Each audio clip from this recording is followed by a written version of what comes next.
Ya estamos de vuelta en página 13, viernes de cine y viernes de libro también.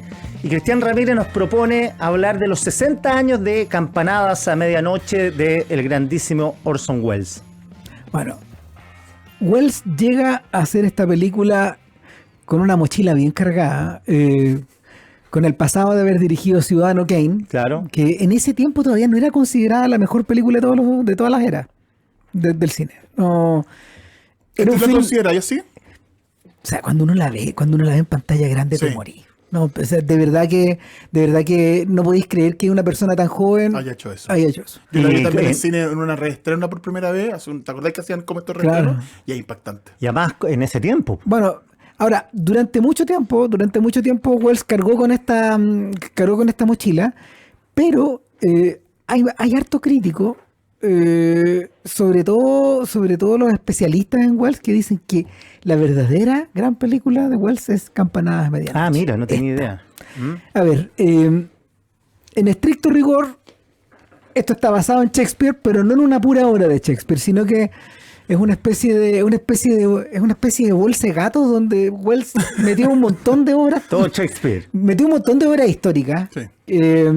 Tiene escenas de las dos partes de Enrique IV, tiene escenas de Ricardo II, tiene también elementos de Enrique V, pero sobre todo tiene al personaje de Sir John Falstaff al medio. O sea, esta es una película centrada en Falstaff, más que en los reyes.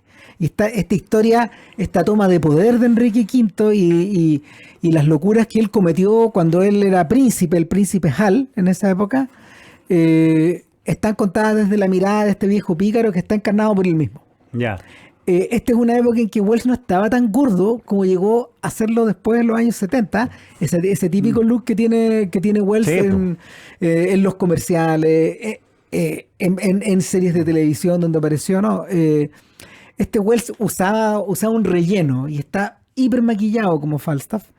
Y en esencia también volvemos al tema de la partida de Go, juega un poco la del maestro discípulo con el príncipe Hal, le enseña un poco a vivir. Le enseña a relajarse, le enseña a estar entre los súbditos, pero al mismo tiempo le enseña a ser un pillo. Roban, estafan, hacen perro muerto Sí, por distintas posadas. Sí. Siendo príncipe. Claro, hay una cantidad de maldades que le enseña el príncipe y que lo pone en contacto con cómo es el pueblo en el fondo. Y que Wells sabe, o Falstaff mejor dicho, sabe que esto va a acabar el día en que el rey muera, Enrique IV muera, y se produzca lo inevitable, el ascenso del príncipe al trono, Claro. y de alguna forma la desconocida, que Claro. es la traición, porque efectivamente un rey no puede tener esas malas juntas. Entonces, en efecto... Por no ser tan pública. al menos. Claro, la educación del rey tiene dos caras, finalmente dice Wells. La que te pone en contacto con el pueblo, pero al mismo tiempo la que te pone en contacto con la corona. Es como un poquito el príncipe de Maquiavelo. No, y también lo podríamos aplicar a toda clase Sí, po. de... A toda Rasputín, clase, Richelieu. y a toda clase política No, contemporánea. y uno también. Sí, uno también, hay un periodo en que de repente te tomáis el copete de más que no te tenías que tomar, es parte del aprendizaje. Po. Bueno, Nunca me pasó a mí. sí, claro. Bueno, retrocediendo a un estreno del año pasado, Al Aprendiz, esta película de Donald Trump, donde en el fondo él también tenía a Roy Cohn, que era este abogado que se las sabía El todas. consiglieri. Este consiglieri que de alguna forma le enseñó muchas técnicas que Trump ocupa hoy día. Bueno, es un poco la historia de Falstaff con el príncipe Hal también.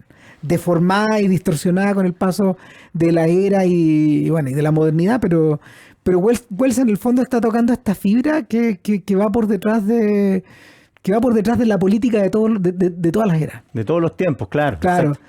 es una grandísima película y tiene una de las mejores secuencias de guerra y de batalla que yo haya visto. ¿Sí? No, impresionante.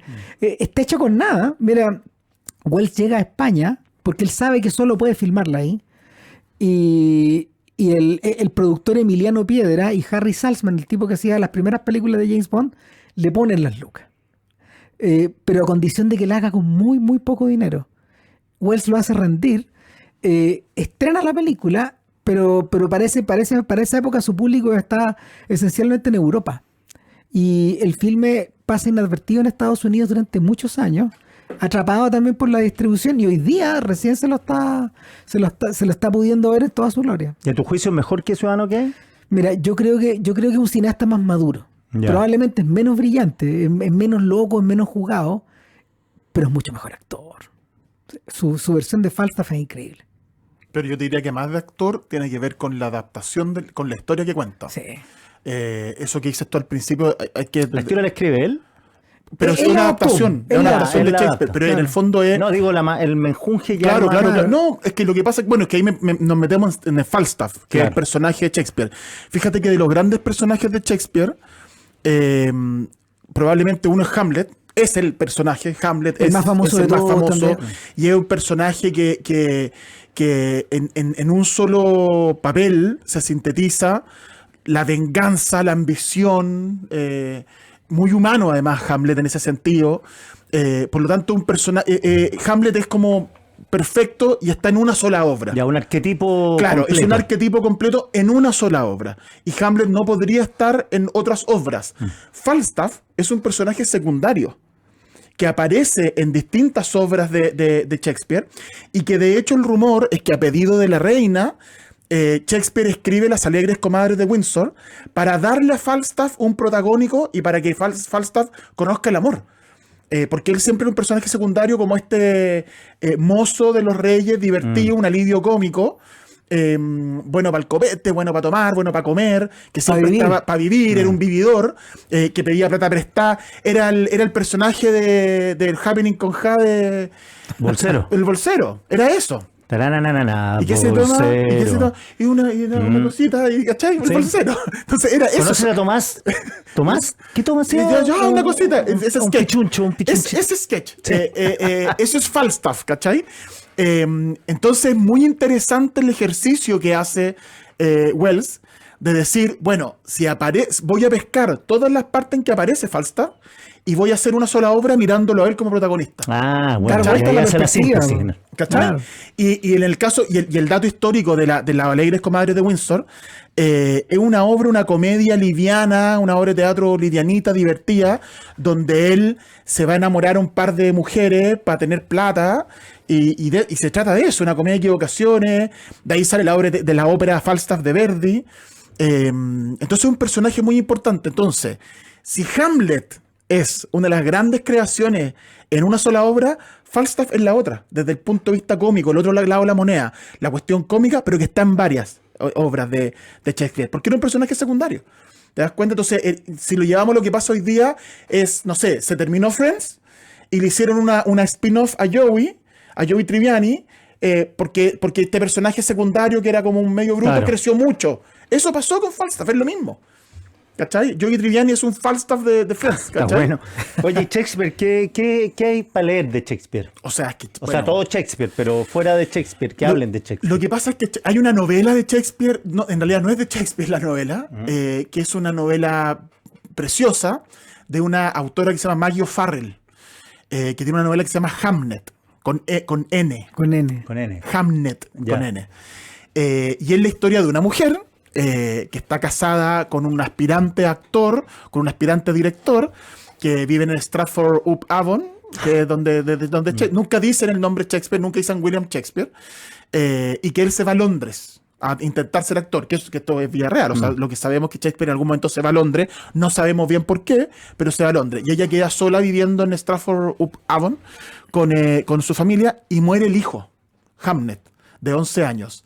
Y esto ocurrió, esto es así en la vida de Shakespeare. Sabemos que el hijo muere y los estudiosos de Shakespeare detectan después de la muerte del hijo un cambio. De hecho, bueno, Shakespeare no escribe hasta 1593. Ahí también hay una teoría que vamos a conversar de Al eso. final, claro. Vamos a conversar de eso. Y Hamlet es el hijo y Hamlet se origina un poco el hijo que quiere vengar a su padre. Hay también una proyección ahí, entonces bien interesante eso. Y ese es el Hamlet de Maggie O'Farrell. Es un gran libro. Está convertido en película ya. ¿Sí? No se ha estrenado todavía. Ah, sí, Hamlet, no sabía. la dirigió Chloe Zhao, la ganadora del Oscar.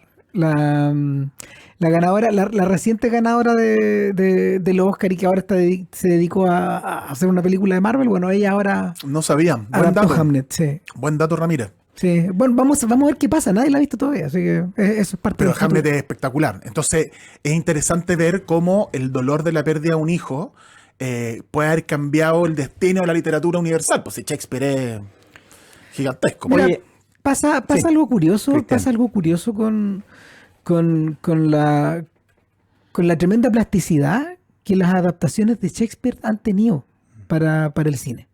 O sea, mira, desde el cine mudo que Shakespeare, desde que ni existían las palabras, en el cine que se adaptan, me parece curioso, porque los versos de Shakespeare son lo importante.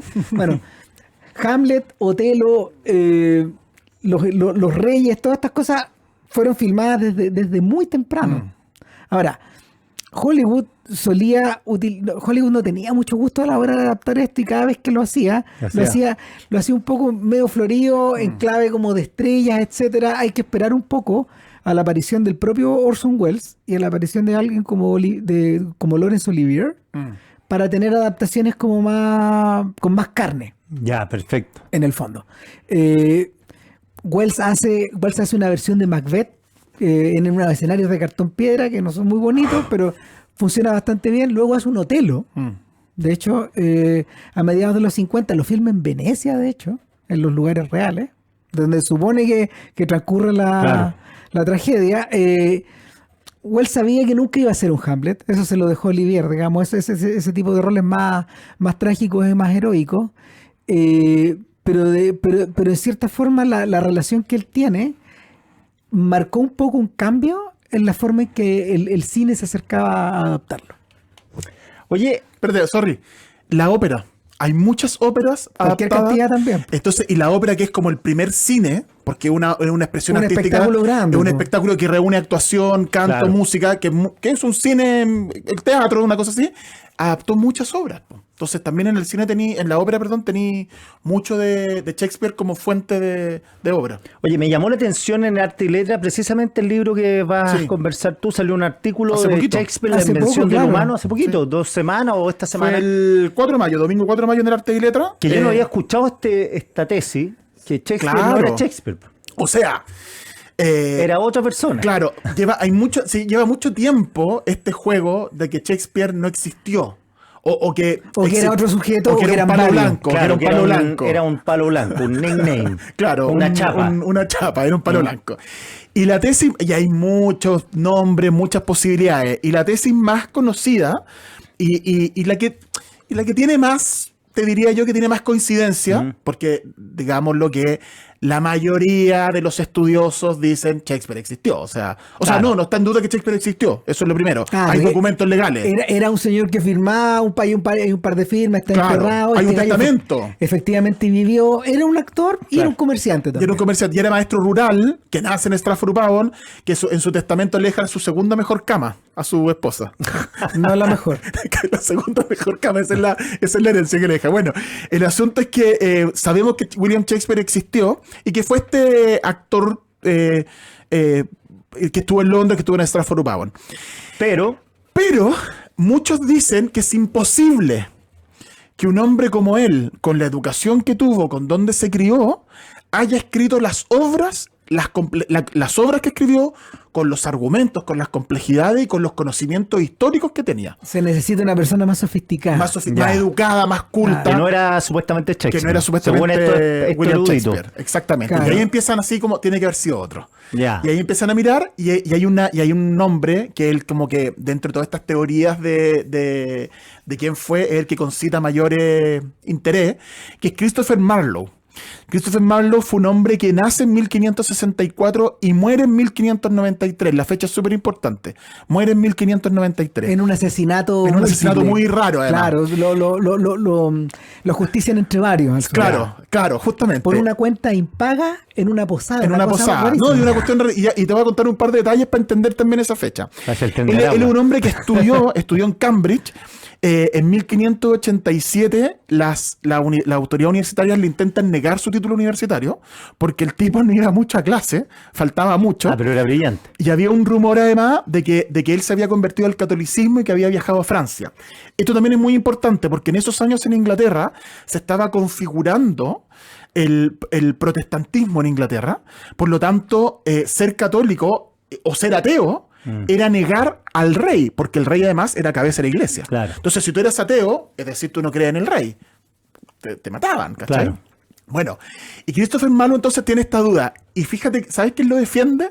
¿Quién manda una carta y dice, oye, perdónenlo por su ausencia? La misma reina.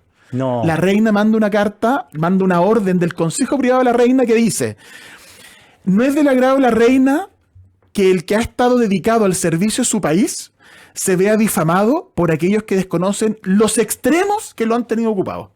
Marlowe era un espía de la corona. Ah. Y él vivió Oiga, la historia. Tú me estás contando como una serie de Netflix. Es impresionante. Sí. La historia es Sí. fascinante. Historia. ¿Por qué no la han convertido en una? La historia es fascinante. Claro. Y el tipo viajaba por Europa defendiendo los intereses de la corona. En algún momento él funda lo que se llamaba la Escuela de la Noche, que era un movimiento filosófico político que tuvo representantes como Walter Raleigh, como a Giordano Bruno. Ya. Él estaba metido también ahí. Y eran libres pensadores donde había ateísmo, donde habían propuestas políticas revolucionarias, pero donde básicamente él lo acusan de ateísmo, lo acusan de homosexual también, que era pecado, que era delito, y el tipo estaba siendo tenía deudas también así de cosas, y el tipo estaba siendo perseguido, ya tenía así como este gallo está siendo incómodo. Y el 30 de mayo de 1593, en una posada, la posada de Eleanor Bull, hay datos de todo esto, al tipo hay una pelea y lo matan. Pero el tema es que cuando lo matan, justo está pasando por la posada Danby, que era juez de la reina. Entonces, no, mataron a Marlowe. Entonces yo que soy juez, pum, no ha pasado ni 20 minutos que está muerto, certificado que está muerto, súbalo a la carreta. Se fue al tiro. Y a Marlowe lo sube a una carreta donde había otro cadáver, dicen, un cadáver de un vagabundo, una cosa así. La carreta se va, lo cremaron, chao, Marlowe está muerto. Y nadie más habló de Marlowe. Y nadie me habló de Marlowe. Y hay un Marlowe que anduvo por Europa dando vueltas en los siguientes años, que anduvo por Venecia, donde está ambientado Otelo, que anduvo por no sé dónde. O sea, Dinamarca, la tesis es que no murió. Entonces la tesis es que no murió. Es como Paul McCartney. Claro, como Elvis. Marlowe era escritor. Marlowe había publicado. De hecho, hay una obra de teatro que se llama Hamlet, que se supone que era Marlowe anterior, previa. Escribió en Doctor Fausto. Escribió, claro, era un gallo que escribía. ¿Y por qué llegan a la conclusión que podría ser Shakespeare? Porque lo tuvieron que matar para no exponerlo, porque el gallo era importante, sabía mucho, era una espía de la reina. Lo hicieron desaparecer. Entonces, lo hicieron desaparecer, pero él ocupó este palo blanco de William Shakespeare y mandaba sus obras, y William Shakespeare era el que las publicaba, las actuaba, Ya, era el fantasma pero en de- realidad eran de Marlowe. Ya. Esa es la tesis. Ahora, ¿cuál es lo divertido? Que- Pero yo quería leer el libro ese, el de Torres. el de No, Torres, sí. es que da lo mismo. O sea, al final, lo que hace Torres, que es un profesor, que hablemos de él también, Cristian Torres, que él es un profesor chileno, licenciado en Filosofía y Educación de la Universidad Católica, fanático de Shakespeare, un académico muy, muy importante sobre Shakespeare, y él se dedicó 15, 20 años a estudiar la tesis Marlowe. Ya. Bueno, yo lo conozco a muchos años a Torres y él me contó esta historia hace como 20 años. ¿Sí? Ya 20 Claro. años pegado con Está esta historia. obsesivo. No, claro, lo que pasa es que él vivió en Nueva York mucho tiempo y allá empezó a buscar estos Claro. materiales, de a poco, Claro. en Inglaterra, en distintos lados. Y cada vez me contaba un cuento más largo. Y sabía más cada vez. Cada vez iba sabiendo más y en el fondo esto es como ir tirando un hilo. Sí, po. Pero lo más sorprendente en realidad es esta suerte como de vida secreta de Londres. Londres ha tenido muchas vidas secretas, Sí, po. pero en este caso este mundo lleno de espías que está como... Es como Le Carré. que es un poco, po. es como Es como James el de John Bond, le Carré. claro, es todo eso. Claro, el mundo del espionaje. es el MI5 antes del MI5. Claro. Claro. Es un Y bueno, poco y eso. Cristian Torres investiga esta tesis y él encuentra montones de documentos nuevos datos, nuevas cosas, y las presenta en este ensayo que se llama La invención de Shakespeare, Christopher Marlowe y la Escuela de la Noche. A mí me suena también que Torres está usando ese título a propósito de la invención de lo humano, que Que es de Harold Bloom. es el título de Harold Claro. Bloom. Porque Bloom tiene otra teoría, que Bloom no se cree estas teorías, no está no. interesado. Ya, en Él no- Marlowe. Él no está interesado en Marlowe, si es, no es. Dice, Shakespeare es tan grande porque en el fondo inventa inventa la psicología de los personajes, que eso no existe antes. Eso no existía. Eso no existe antes en la historia de la literatura. Inventa personajes que buscan asemejarse a lo humano, y claro, Bloom en sus ganas de patar exagera un poco y él dice, y supera lo humano.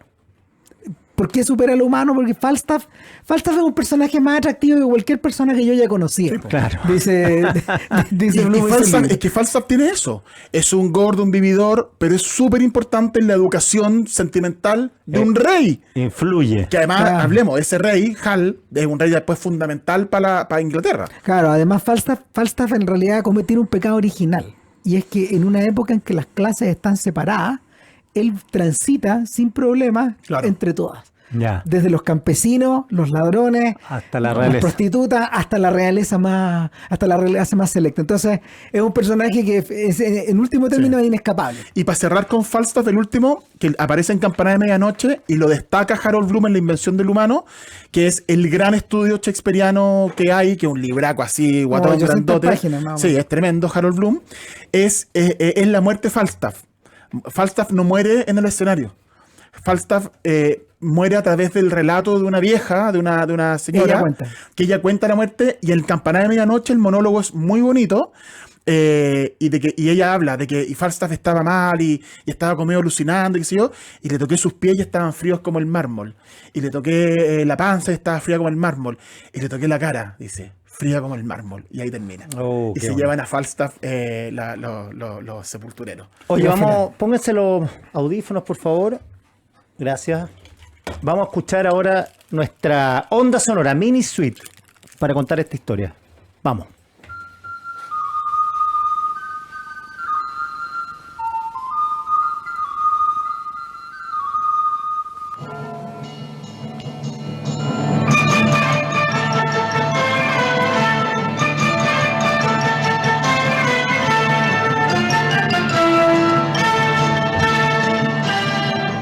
¿De qué se trata esto, Cristo? Mira, Angelo Lavañino es el músico que Wells convocó para componer la banda sonora de Campanada a Medianoche. Ahora, la gracia que tiene es que tiene muchos elementos de música medieval. En una época en que Hollywood no acostumbraba a musicalizar o a ambientar con instrumentos sus películas de esta forma. Y bueno, esta selección saca elementos de distintos momentos. Esto que estamos escuchando, por ejemplo, es la música de los títulos de crédito, que tiene una cosa como media árabe también. Sí, Un poco, ¿cierto? sí. Una vuelta ahí, no sé, música después de las cruzadas, algo así. Está buena, ¿eh? Está buena. Buena. Oye, muchachos, ya. Vamos a despedirnos. Antes saludamos a nuestros auspiciadores. Vamos a escuchar las efemérides también, ¿eh? Así que, No te saques los audífonos. sí, por Valeria. favor, mantengan el orden. Yo soy distinto, Iván, así que, ojo. Cuidado. Ya, vamos a saludar a nuestros auspiciadores. Una revista para escuchar el cierre de cada día. Página 13. El mejor análisis en voces atentas a la actualidad. Visita la tienda Primeros Pueblos y descubre productos memorables. Encuéntralos en Casa Costanera, también en Mall Plaza Trébol y en Temuco. Conoce más en www.Primeros Pueblos, una iniciativa de CMPC.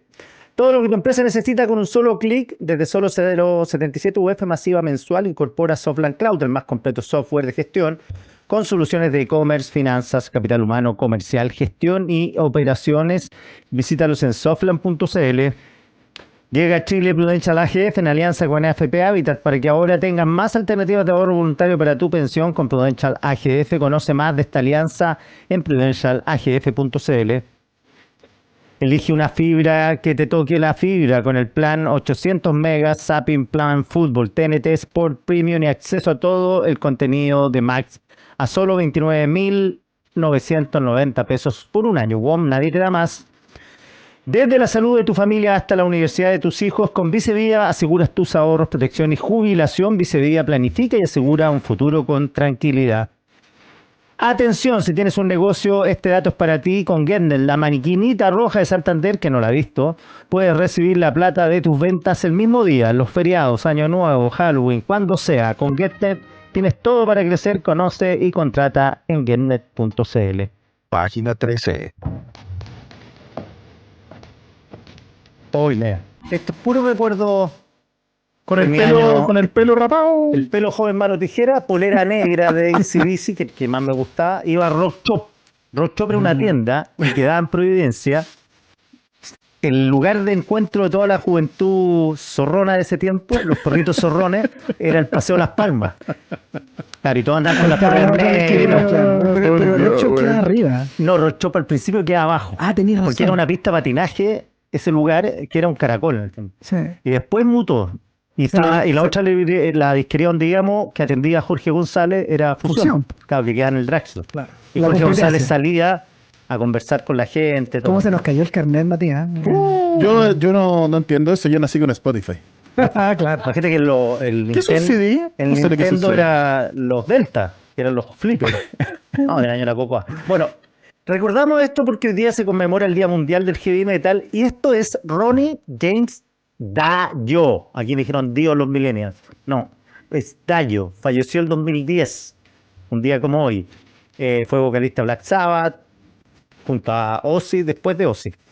Y este señor tenía, bueno, era uno de los metaleros satánicos. Yo estaba en el colegio de cura, imagínate que ir con la polera de Iron Maiden era un desafío. ¿Mm? O sea, Iron Maiden fue suspendido el concierto por satanismo en los 90. No lo dejó entrar el cura Menino. Claro, po. Sí, po. Sí, po. Oye, ¿qué más? En la misma línea musical, en 1974, nace Laura Pausini. ¿Es Laura Pausini o Pausini? Pausini. Pausini, ya. Bueno, ustedes le dicen Dio a Dayo, yo le puedo decir. Pausini. Ah, claro. El 2002 se estrena la película Star Wars Episodio 2, Ataque de los Clones. Yo no he visto ninguna, nada. ¿De la siguiente? Ni la primera, no vi ninguna, nunca me atrajo Star Wars. Pero Caso sí, estudio. por cultura general tampoco te interesa. No. Pero es que a esta altura ya, yo creo que para Mujica la frase yo soy tu padre no significa nada. Nada. Vi las tres gris, brillantina, pero no vi Star Wars. En 1956, era muy mala, weón. Juventud zorrona, po. Sí, Zorrón metalero, lo peor. En 1953 nace Pierce Brosnan. Nada, Sí, 007. ¿Mm? Un día como hoy, esto te va a gustar, Ramírez, pero en 1929 se entregan por primera vez los premios, los Oscar. Mira. Y el 16 de mayo de 1825, Simón Bolívar crea una nueva república llamada Bolivia. Bolivia nació para zanjar las aspiraciones territoriales entre Argentina y Perú. Nosotros todavía no aparecíamos en el baile, después aparecimos.